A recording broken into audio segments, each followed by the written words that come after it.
Good afternoon. This is the Elliott Wave Daily Update for the S&P 500, being recorded on Thursday, August the 13th at 3:35 p.m. Pacific Daylight Time.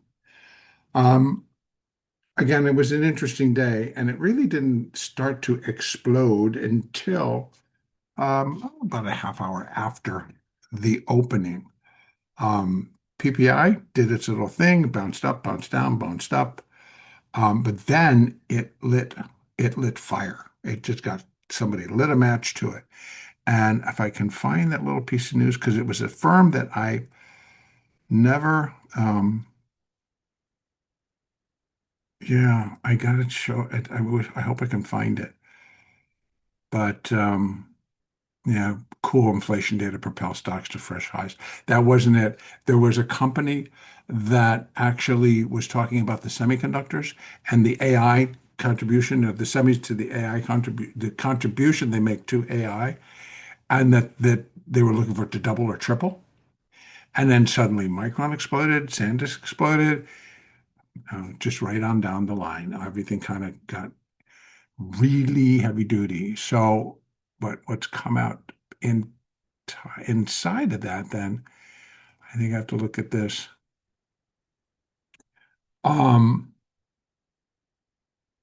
they did report today, so we had Applied Materials reporting today, and I'm not really sure what happened to the stock, but it had closed at 534, now trading at 508.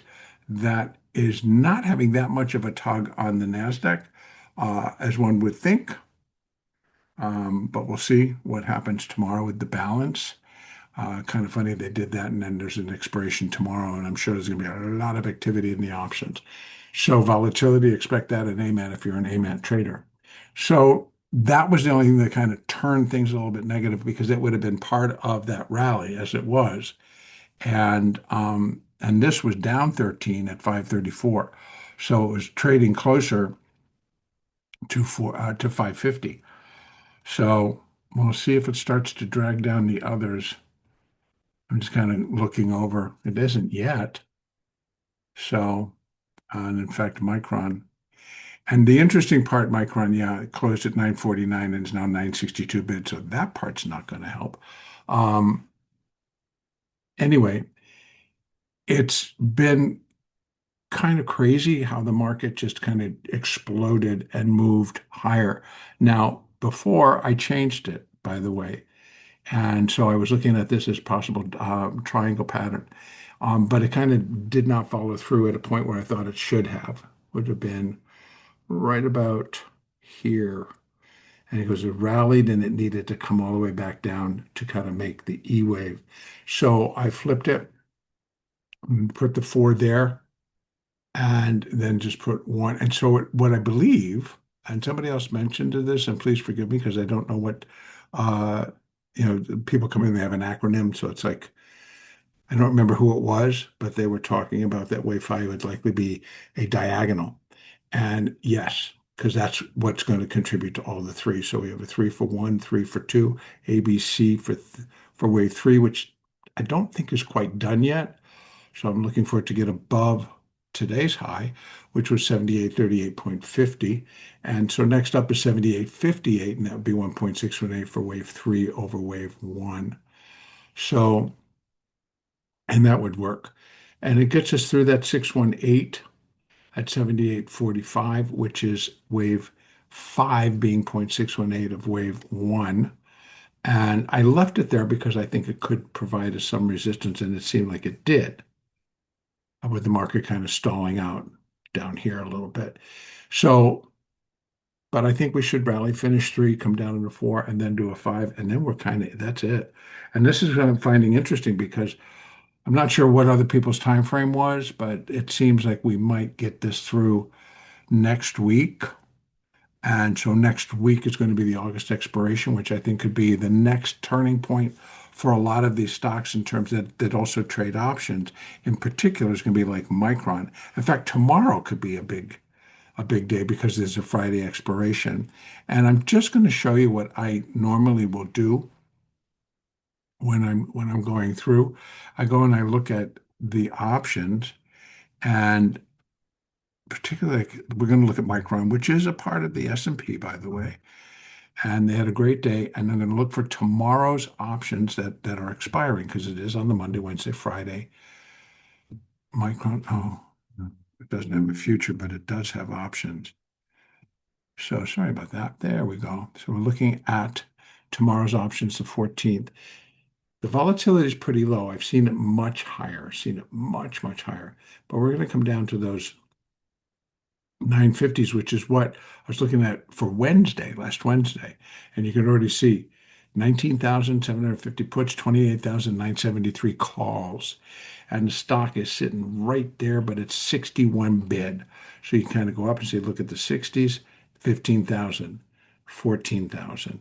And you just keep going up, 21,000 in the 70s, 10,000 in the 70s. 65's got some size to it. You see how they're building here. And so I would expect this is going to continue through tomorrow's expiration. Now, if they have the wherewithal to kind of push itself up to 1,000, look at the size. Open interest coming in, this is tomorrow's expiration. Open interest coming into today was 10,593. Well, 74,200 traded today. And we go over and look at the puts, nothing. Nothing. So the puts were down here, and God only knows if they were buying them or selling them, right? But you can tell the open interest, and then suddenly they build up all these puts. I think there might be straddles that are kind of trading. Don't know, wasn't there. So again, look at that, 1,000. And it's not that hard. It was up 38 today. If it's up 38 or 40 tomorrow, we're there. We're back at 1,000. And that's what, believe it or not, it's not so much that people are turning on. It's like, Micron, they're going to have this great computer. They're going to be selling it to everybody in AI. All their earnings are going to be great. That goes without saying. But right now, it's the options.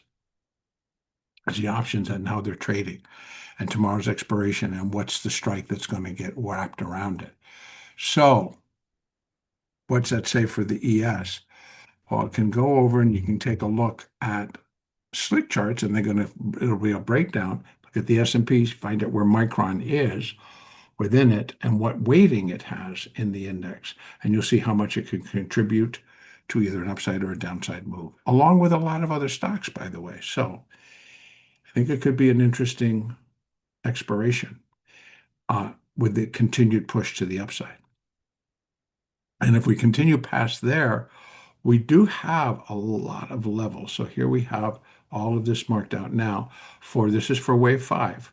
So I already have this just as a marker, not because I think that's where it's going to finish, because I do not, but I think it will be a resistance point, and it's 78.45. But as for the others for wave 5, 100%, where wave 5 is 100% of wave 1, most common, is 79.20. I just moved it up 8 cents. 79.20. And then we have 1.618 at 8,040. We already know that in the ES, but in the SPX, that 8,000 is major level, major level. And look how close. Look how close. And so with that, you can check here, but where it is sitting is in the SPX. And so I'm going to show you, because I believe it is going to be for the 21st, and it's a morning expiration. And let's just see, 8,000. Oh, wow. Here it is. Look at, they started selling it. How interesting. And I think that there are also straddles. And you see 13,000 trades today, 11,000 traded today. So I guess people we like that price, we're getting out. But so it leaves 134,000 on the put side, 141,000. So there'll be an adjustment on the call side. So that is large gamma 1. It remains large gamma 1. And this is for the 21st. I can also go and look at the 14th and see again at that level what might be sitting there. And so this is all going to be rolling around expiration. Not that much. In fact, not that much at all. Some 27.85 in the puts and 46.56 in the calls. So the expiration they're all got their eyes focused on is the 21st, is the monthly. All right. So back over to the ES. And here as well, I'd already always had the 4 marked here. So I normally will update this when I'm getting ready to do the weekly, which will be tomorrow. But so it's here sitting, which is why it was easy for me to do the other one. But if we're looking at this, it could be 1, 2, 1, 2, 1, 2. And so that would be 1, 2, and it can't be. So it has to be 1, 2, 1, 2, 3, 4, going for a 5, a 3, and then a 4, and then still more to come. Now, putting in our measurements, 100% where wave 5 would be equal to wave 1 is 78.73. 1.618 is 79.82. Remember, 8,000 is the magic ticket. So over here we have 1.618, which I left there as just simply a resistance level, which kind of got the market stuck here and it traded below. Now it's broken above, but traded pretty much closed pretty much right at it again. So the close was 77, let's say 77, let's say 7,800 because it's that close.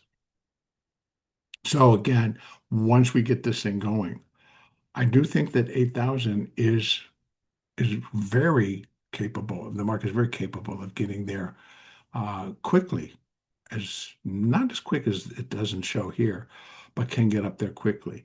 At least by a week from tomorrow, I would think, yeah, they could be up there. So I think it's going to be interesting with that position, that large gamma 1 position that is sitting there. And that again is at 8,000, the 2.618 for minuet wave 5 sits at 8,080. And then here, this fifth wave, 2.618 is 81.57. So we have it down below, that not that far away from 8,000. And then we have a little bit above 8,000, and then we have 81.57 above that. And so we will see. Now going back over to the ES, because that is the one that's trading at the moment. Seems that we're just kind of sitting and consolidating. And so what I want to take a quick look at is to see what, if anything, is going to be coming out tomorrow in terms of any data. We have retail sales, manufacturing, and trade inventories, and consumer survey. Preliminary consumer confidence, I guess you could call it. And that's at 10 a.m. Manufacturing and trade is at 10 a.m. and retail sales are at 8:30 a.m. So we'll see how that all affects the market and see how they want to trade. But I am continuing to look for the completion. We have 1, we have 2. Completion of 3, we come down into 4, go back up into 5, and we're going to see how that goes. And once again, still looking for the completion point. For that, it'll be minuet wave 5, minute wave 5, minor wave 5, all the way back up. And yep, I still have them sitting over here on a higher time frame just to bring them back over. I know I've done it many times, but eventually it's going to stick. No, and I think that's like 8,000's always been out there. It's not something that I've hidden. It's not something that I haven't discussed. I have and have before and continue to do so ever since it showed up in the gamma levels at 8,000. That kept it in play, and that's where the position is sitting, basically flashing beacon saying, please come and get me. And that's what I think is going to happen. All right, so overnight, where can we find support? I think we'll find some support at back down just below at 77.97, then again down below at 77.50. And I would not expect it to be breaking down too much here since we're still in the middle of doing a third. And then once it is complete, look for it to come back down to here and then race again. All right, next update will be tomorrow morning.